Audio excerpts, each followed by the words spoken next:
નમસ્કાર મિત્રો, SR ફટાફટ ન્યૂઝ ચેનલમાં તમારું સ્વાગત છે। તો જાણી લઈએ ખેડૂતો માટેના તાજા, મોટા અને મહત્વના સમાચાર ફટાફટ ન્યૂઝ સાથે।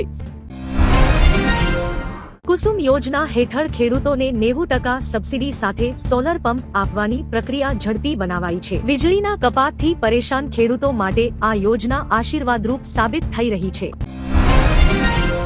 કોલ્ડ સ્ટોરેજમાં બટાકાના સંગ્રહ માટે ખેડૂતોને પ્રતિ કટ્ટા દીઠ સહાય આપવાની જાહેરાત સરકાર દ્વારા વિચારણા હેઠળ છે। બટાકા પકવતા ખેડૂતોને પોષણક્ષમ ભાવ મળી રહે તેવો આશય છે। ચોમાસુ સિઝન પહેલા રાજ્યમાં યુરિયા અને દૈપ ખાતરનો પૂરતો જથ્થો ઉપલબ્ધ છે। ખેડૂતોને અફવાઓથી દૂર રહેવા અને જરૂરિયાત મુજબ જ ખાતર ખરીદવા માટે કૃષિ નિષ્ણાતોએ સલાહ આપી છે। ગુજરાતમાં મોટાભાગના વિસ્તારોમાં ઘઉં અને ચણાની લણણીનું કામ પૂર્ણતાના આરે છે। આ વર્ષે ઉત્પાદન અપેક્ષા મુજબનું રહેતા ખેડૂતોની આર્થિક સ્થિતિમાં સુધારો થવાની આશા છે। આગામી ચોમાસા માટે પાક વીમા યોજનાના પ્રીમિયમ અને શરતો અંગે સરકાર અને વીમા કંપનીઓ વચ્ચે ઉચ્ચ સ્તરીય બેઠક યોજાઈ છે, જેમાં ખેડૂતોના હિતમાં મહત્વના નિર્ણયો લેવાઈ શકે છે।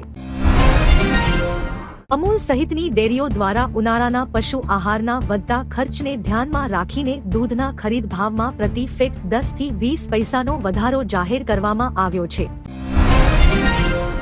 ગરમી વધવાને કારણે કેરી અને ચીકુના બગીચામાં મધીઓ અને ઈયોનો ઉપદ્રવ વધ્યો છે। ખેડૂતોને યોગ્ય જંતુનાશકનો છંટકાવ કરવા માટે બાગાયત વિભાગ દ્વારા માર્ગદર્શન અપાયું છે।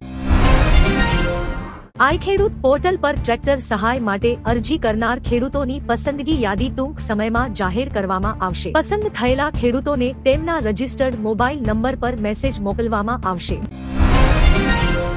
જૂનાગઢ કૃષિ યુનિવર્સિટી ખાતે આગામી સપ્તાહે 3 દિવસીય રાજ્ય કક્ષાનો કૃષિ મેળો યોજાશે, જેમાં ખેડૂતોને આધુનિક ટેકનોલોજી અને નવા બિયારણો વિશેની જાણકારી આપવામાં આવશે।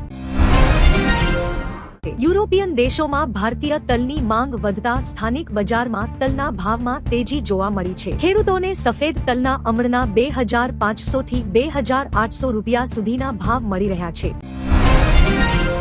પાણીની બચત કરવા માટે સરકારે ટપક સિંચાઈ અપનાવતા ખેડૂતો માટે વધારાનું પ્રોત્સાહન બોનસ જાહેર કર્યું છે। ડાર્ક ઝોન જાહેર થયેલા તાલુકાઓમાં આ યોજના ફરજિયાત કરવામાં આવી શકે છે।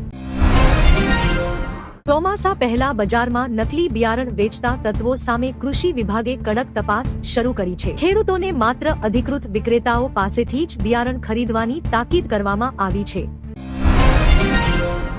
સુરેન્દ્રનગર અને રાજકોટ જિલ્લાના ગામડાઓમાં પશુઓ માટે નિઃશુલ્ક રસીકરણ અને આરોગ્ય તપાસ કેમ્પનું આયોજન કરવામાં આવ્યું છે, જેમાં પશુપાલકોને પશુ સંવર્ધન અંગે માર્ગદર્શન અપાશે।